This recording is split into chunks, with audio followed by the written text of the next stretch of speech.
The news cameras caught it all. 15 motorcycles roaring up to the abandoned warehouse at dawn, engines cutting through the silence like thunder announcing a storm. Men in leather cuts dismounting with military precision. And then, minutes later, a small figure emerging from darkness, a 7-year-old boy named Lucas Martinez, wrapped in a jacket 3 sizes too big, carried in the arms of a man the media had once called the most dangerous criminal in the county. Marcus Reaper Kane, president of the Iron Brotherhood Motorcycle Club, walked that child past news crews and police barriers while cameras captured every step. Behind him, his brothers formed a protective wall. And somewhere in that moment, between the clicking of camera shutters and the roar of helicopter blades overhead, the definition of outlaw and hero became permanently blurred. But this story doesn't start with that dramatic rescue. It starts 6 months earlier, in a courtroom, with a judge's gavel coming down on what everyone believed was justice. It wasn't. Marcus Kane, you are hereby sentenced to 18 months in county jail for assault and battery, with credit for time served. May God have mercy on your soul. Reaper stood in the defendant's box, hands cuffed behind his back, his face expressionless as Judge Patricia Hendricks delivered the sentence. The gallery erupted, half cheering, half jeering. The Iron Brotherhood members in attendance stayed silent, their presence alone a statement. The assault had happened outside Riley's bar 6 months prior. Security footage showed Reaper beating a man named Devin Hastings so severely that Hastings spent 2 weeks in the hospital. Broken jaw, fractured ribs, concussion. The video was damning, 30 seconds of brutal violence that the prosecution played repeatedly during trial. What the video didn't show was the preceding 10 minutes. Didn't show Hastings dragging an intoxicated young woman toward his car while she struggled and cried. Didn't show Reaper intervening, asking Hastings to leave her alone. Didn't show Hastings pulling a knife. The judge had ruled that evidence inadmissible due to a technicality. The woman, a college student named Emily Rodriguez, had been too traumatized to testify coherently. And Hastings, despite his hospital stay, was the victim in the eyes of the law. You're a danger to society, Judge Hendricks had said during sentencing. Your motorcycle club is a criminal organization masquerading as a social club. This community will be safer with you behind bars. Reaper had accepted the sentence without appeal. Not because he believed it was just, but because fighting would cost money his club didn't have and time that would only delay the inevitable. As deputies led him away, he caught the eyes of his brothers in the gallery. His vice president, Thomas Bishop Wade, gave a slight nod. The message was clear. We'll hold things together.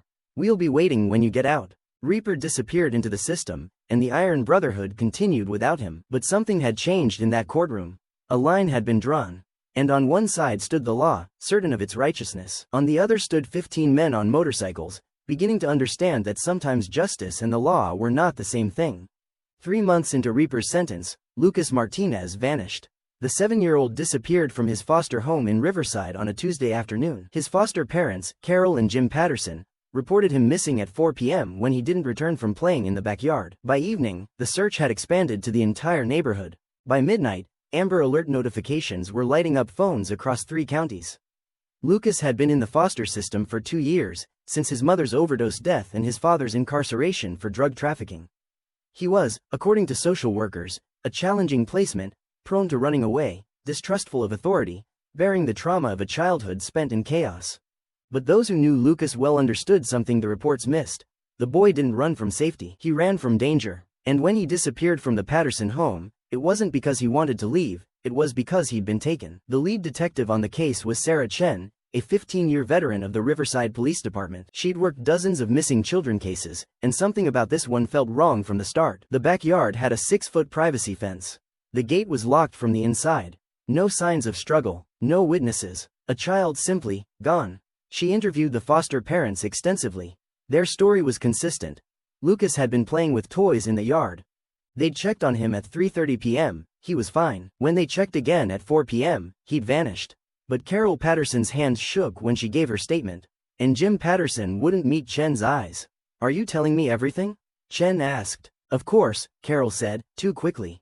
We just want him found safely. Chen made a note to dig deeper into the Pattersons' background. But before she could, the case took a bizarre turn. An anonymous tip came in. Lucas had been seen at the Iron Brotherhood clubhouse, 20 miles outside Riverside. The caller claimed to have witnessed a child matching his description with club members. It made no sense. The Iron Brotherhood had no connection to Lucas or his foster family. But when you're a motorcycle club with a reputation, logic doesn't matter. Perception becomes reality. The raid happened at dawn. 30 officers in tactical gear descended on the clubhouse. They found exactly what Bishop, now acting president, had told them they'd find. Nothing. No child, no evidence of a child. Just 15 men, most sleeping, all cooperative, allowing a complete search of the premises. This is harassment, Bishop told Chen as officers tore through the building.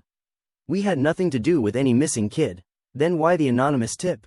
Chen asked. You tell me, who benefits from making us look like child kidnappers? Chen had no answer, but she also couldn't ignore a tip about a missing child, no matter how unlikely. The raid found nothing, and the Iron Brotherhood members were released with apologies that felt hollow. But the damage was done. Local news ran with the story. Police raid motorcycle club in search for missing foster child.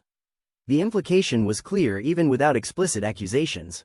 Suddenly, the Iron Brotherhood weren't just outlaws, they were suspected child predators. Bishop called an emergency church meeting that night, church being biker terminology for a mandatory club gathering. 15 men sat in a circle in the clubhouse, anger simmering beneath forced calm. They're setting us up, said Miguel Saint Rivera, the club's sergeant at arms. Someone makes us look like kidnappers, and now every crime in this county will land on our doorstep. Why? Asked Tommy Wrench Chong, the youngest member. What do they gain? Distraction, Bishop said quietly. Everyone's looking at us instead of looking for whoever actually took that kid. The room fell silent as the implications sank in. So what do we do? Wrench asked. Bishop stood, pacing like a caged animal. Reaper always said we're either what they say we are, or we're something better. We can sit here pissed off about being wrongly accused, or we can do something about it. Like what? Saint asked. Like find that kid ourselves. The Iron Brotherhood had resources the police didn't acknowledge. 15 men with day jobs spanning construction, mechanics, trucking, and security. Men who knew the streets, the back roads, the places people went when they didn't want to be found. Men with time, motivation, and a reputation to redeem. They started where police had stopped, the foster home. Bishop and Saint conducted what they called a courtesy visit to the Pattersons. They knocked politely, introduced themselves as concerned community members, and asked a few questions. Carol Patterson tried to close the door. Bishop's boot prevented it. We're not here to threaten you, Bishop said calmly. We're here because a child is missing, and we've been falsely accused of taking him. Now, you can talk to us voluntarily, or you can wonder why we think you're hiding something. Your choice. Jim Patterson appeared behind his wife.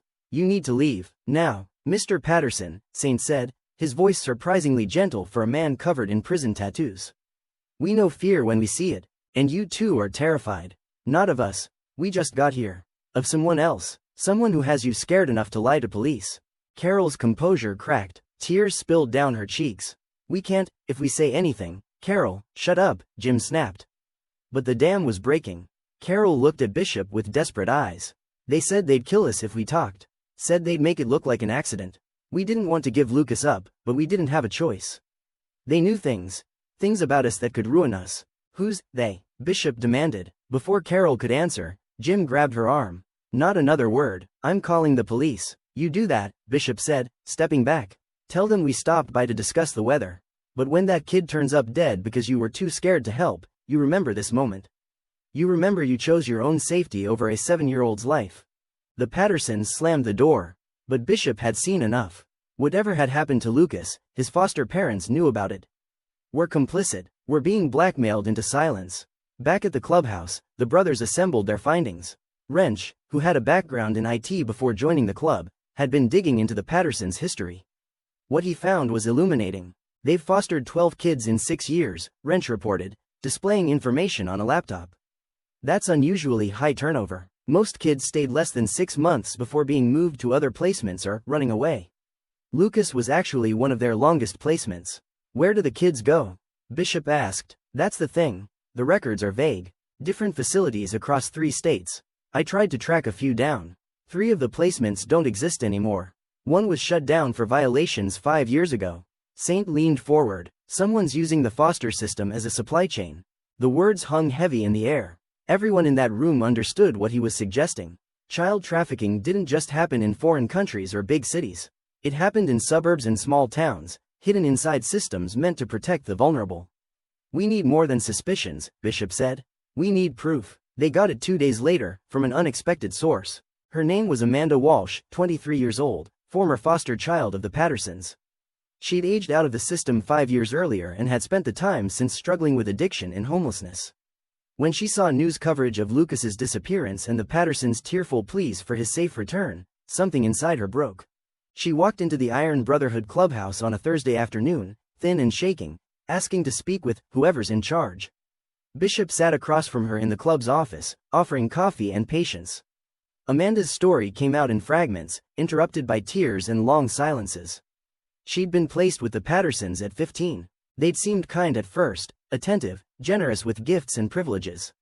But after a few weeks, things change. Jim started bringing friends to the house. Men who looked at Amanda in ways that made her skin crawl. They said it was just photos, Amanda whispered. Modeling photos. They'd pay me, help save for college. I was stupid. I believed them at first. And then, she didn't need to finish.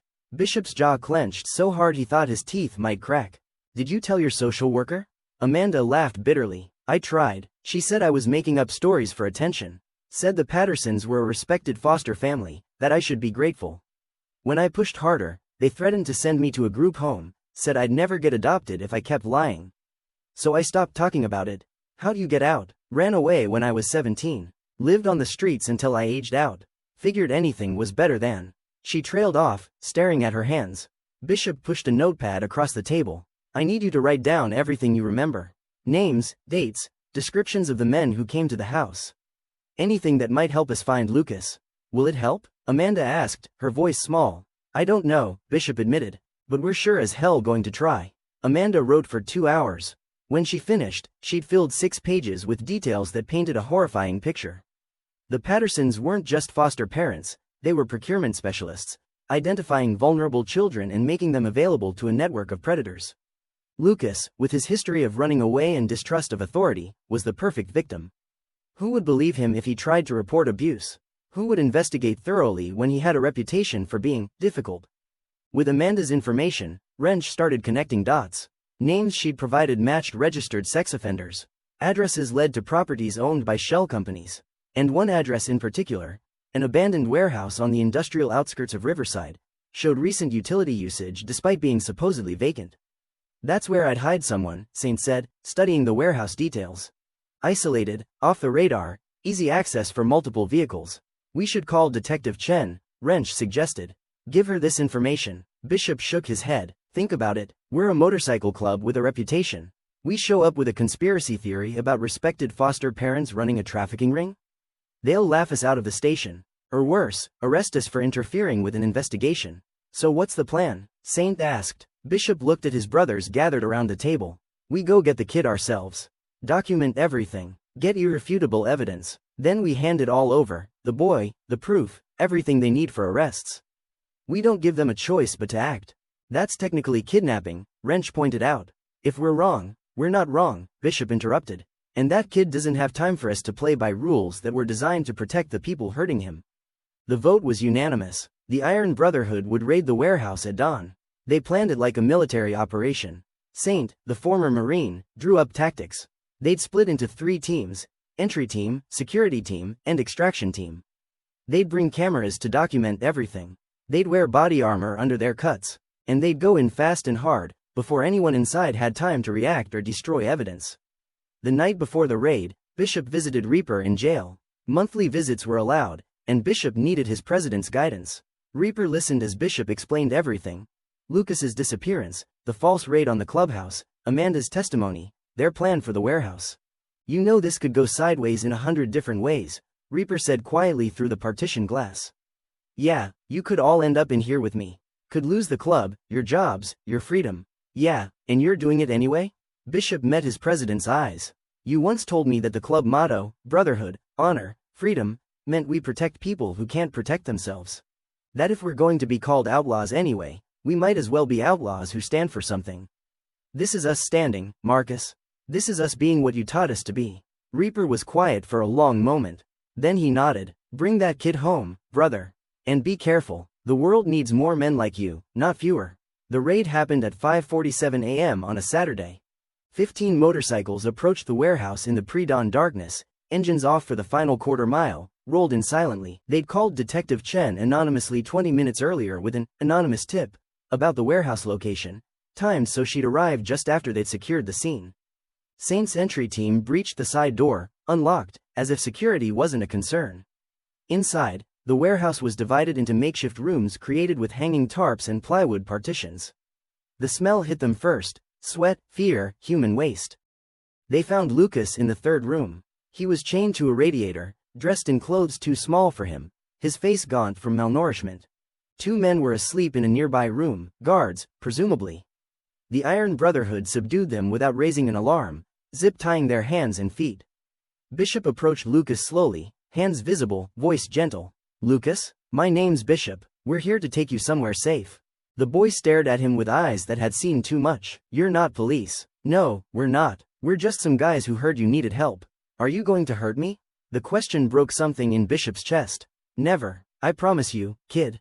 Never." It took 10 minutes to convince Lucas to let them remove the chain. Another 5 to wrap him in a warm jacket and carry him outside. By then, sirens were approaching, Detective Chen and backup, right on schedule. The Iron Brotherhood didn't run. They stood there, Lucas safe in Bishop's arms, and waited for law enforcement to arrive. What happened next would be replayed on news channels for weeks. Detective Chen arrived with 8 patrol cars and a SWAT team, prepared for a hostage situation. What she found instead was 15 bikers standing calmly outside a warehouse, a child held gently in their midst, and 2 men zip-tied inside with enough evidence of trafficking to put them away for life. "Explain," Chen demanded, weapon drawn but pointed at the ground. Bishop stepped forward, Lucas still in his arms. "This is Lucas Martinez. He's malnourished, probably dehydrated, and needs medical attention immediately. Inside you'll find 2 suspects, multiple computers with what I'm guessing is very illegal content, and enough evidence to arrest a lot of people." "How did you?" "We'll give you a full statement. But first, can we please get this kid to a hospital?" Chen holstered her weapon and signaled for the ambulance. As paramedics took Lucas, the boy reaching back toward Bishop, clearly afraid to let go, news helicopters arrived overhead. A media circus was assembling. The Iron Brotherhood didn't try to leave. They cooperated fully, giving statements, turning over all evidence they'd collected including Amanda's testimony. They expected to be arrested for breaking and entering at minimum, possibly worse. Instead, something unexpected happened. The evidence was so overwhelming, so damning, that the focus shifted entirely to the trafficking network. Forensic analysis of the computers found in the warehouse revealed connections to 37 individuals across 8 states. The Pattersons were arrested within hours, their house searched, more evidence recovered. Jim Patterson, facing life in prison, made a deal. He'd testify against everyone in the network in exchange for a reduced sentence. His testimony unraveled an operation that had been running for 12 years, involving social workers who falsified reports, foster agencies that looked the other way, and a network of buyers who paid premium prices for specific types of children. Lucas's rescue led to 17 more children being recovered. 3 foster agencies were shut down. 42 people were arrested. In the Iron Brotherhood, they became the most controversial heroes in the state. The media frenzy was intense and divided. Half the coverage praised the Iron Brotherhood as heroes who'd succeeded where law enforcement failed. The other half questioned whether vigilante justice should be celebrated, regardless of the outcome. Judge Patricia Hendricks, the same judge who'd sentenced Reaper, called a press conference condemning the club's actions. "While the outcome was fortunate, we cannot endorse citizens taking the law into their own hands. This sets a dangerous precedent." Detective Chen had a different take. In a statement to press, she said, "The Iron Brotherhood provided information and assistance that was crucial to this investigation. While their methods were unorthodox, their intentions were clearly focused on saving a child's life. We should all hope to have citizens this committed to protecting the vulnerable." Social media exploded with debates. #Iron Brotherhood trended for weeks. Some called them criminals playing hero. Others started a legal defense fund that raised over $300,000 in 3 days. The district attorney faced a dilemma: press charges against the club for breaking and entering and risk public backlash, or quietly drop the matter and face criticism for inconsistent enforcement of the law. They chose a middle path: community service and probation. The Iron Brotherhood would complete 500 hours of service and remain on probation for 2 years. Any violations would result in prosecution for both the original offense and new charges. Bishop accepted the deal without argument. So did the rest of the club. But the story didn't end there. Reaper's sentence was quietly reduced for good behavior, and he was released 3 months ahead of schedule. His return to the clubhouse was subdued: no party, no celebration. Just his brothers waiting, and a kid named Lucas who'd asked to be there. Lucas, now in a proper foster home with a family that was being monitored intensely, had asked repeatedly to meet the man in charge of the bikers who saved me. His new foster parents, understanding the situation's complexity, arranged a supervised meeting. Reaper sat across from Lucas in a family services office, a social worker present, unsure what to say. He'd built the Iron Brotherhood on principles of honor and protection, but he'd been in jail when those principles were truly tested. Lucas spoke first. Bishop says you taught them to help people. I taught them to look out for each other, Reaper replied carefully. That's the same thing, Lucas said with the simple wisdom of children. They looked out for me because you looked out for them. So you saved me too, even though you weren't there. Reaper had faced down rival gangs, spent years in prison, endured violence and loss without shedding tears. But this 7-year-old's logic broke through his armor. I'm glad you're safe, kid. Are you really an outlaw? Lucas asked. Reaper thought about that, about the label he'd worn for decades, about what it meant and what it didn't. I guess that depends on who's doing the defining. The law says I am. But sometimes being an outlaw just means you refuse to accept wrong things, even when everyone else has given up fighting them. Lucas nodded like this made perfect sense. Then I want to be an outlaw too when I grow up. His foster mother looked alarmed, but Reaper smiled. Be the other kind, kid. Be the kind who changes the system from inside so people like you don't fall through the cracks. Be a social worker or a cop or a lawyer who remembers what it felt like to need help and not get it. That's the best kind of outlaw there is. The Iron Brotherhood changed after Lucas's rescue. Not in dramatic ways. They were still men who rode motorcycles, wore leather cuts, and possessed reputations that made people nervous. But they found a new purpose. They established a nonprofit, Brotherhood Against Trafficking. Their mission was simple: assist law enforcement in locating missing and exploited children, provide support for trafficking survivors, and advocate for foster system reform. Amanda Walsh became their first employee, using her experience to train volunteers and speak at events. Lucas, as he grew older, participated in fundraisers, and the club leveraged their notoriety, organizing charity rides that raised millions for anti-trafficking organizations. Other motorcycle clubs joined the effort. Within 3 years, Brotherhood Against Trafficking had chapters in 23 states. Former outlaws became advocates, using their street knowledge and resources to assist investigations and recovery operations. They worked alongside law enforcement now, the relationship wary but functional. Detective Chen became their primary liaison, helping navigate the legal complexities of citizen involvement in investigations. You know this doesn't erase your criminal records, Chen told Bishop during one coordination meeting. Never thought it would, Bishop replied. We're not doing this for redemption. We're doing it because it needs doing. Then why call it Road to Redemption? Chen asked, referencing the club's new motto. Bishop smiled. Because the road doesn't end. We're not redeemed, we're redeeming. Present tense. Every day we choose to be better than yesterday. That's the journey. 5 years after Lucas's rescue, the impact was measurable. Brotherhood Against Trafficking had assisted in locating 43 missing children. Their advocacy had led to foster system reforms in 8 states, including mandatory independent oversight and stricter vetting of foster families. Amanda Walsh had earned her social work degree and was running the organization full-time. Lucas, now 12, was thriving in school and speaking at youth events about resilience and hope. The Pattersons and 34 others were serving lengthy prison sentences. In the Iron Brotherhood, they still rode their motorcycles, still wore their colors, still looked like the dangerous outlaws people expected. But now, when they rolled into town, children waved instead of hiding. Parents nodded with respect instead of fear. Reaper, back in his role as president, led a ride every year on the anniversary of Lucas's rescue, the Road to Redemption rally. Hundreds of bikes participated, a thunderous procession that raised awareness and funds while honoring all the children still waiting to be saved. At the 5th annual rally, a reporter asked Reaper the question everyone wanted answered: do you consider yourself heroes? Reaper thought for a moment, watching his brothers laughing with survivors and supporters, seeing Lucas playing with other kids who'd been rescued, observing Amanda coordinating volunteers with confidence she'd never had 5 years ago. No, he finally said. Heroes are people who do extraordinary things. We just did what anyone should do, refused to look away when someone needed help. The real heroes are the kids who survived hell and chose to keep living. The survivors who turned their pain into purpose. The people who rebuild themselves after the system broke them. We're just guys on motorcycles who decided that if we're going to be labeled outlaws, we might as well be outlaws who give a damn. The reporter pressed, but don't you think you've redeemed yourselves? Don't you think society sees you differently now?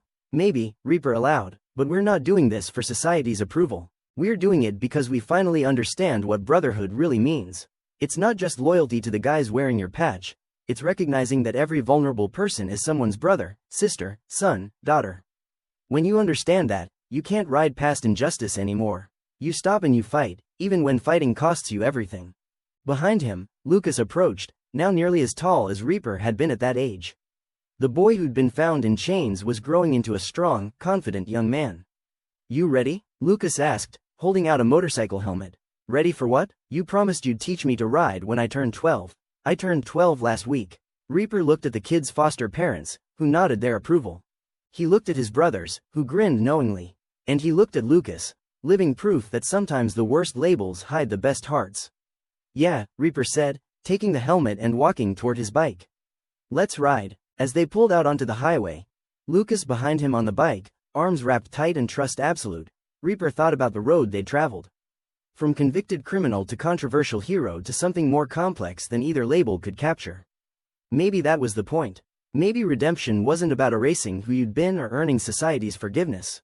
Maybe it was about choosing, every single day, to be someone who made the world slightly less brutal for the people who couldn't defend themselves. The highway stretched ahead, endless and full of possibility. Behind them, 14 more motorcycles followed, brothers who'd chosen the harder road, the one that led toward justice instead of away from responsibility. They were outlaws, yes, but they were outlaws with purpose. Outlaws with honor. Outlaws who'd learned that sometimes the truest freedom comes from choosing to be bound to something greater than yourself.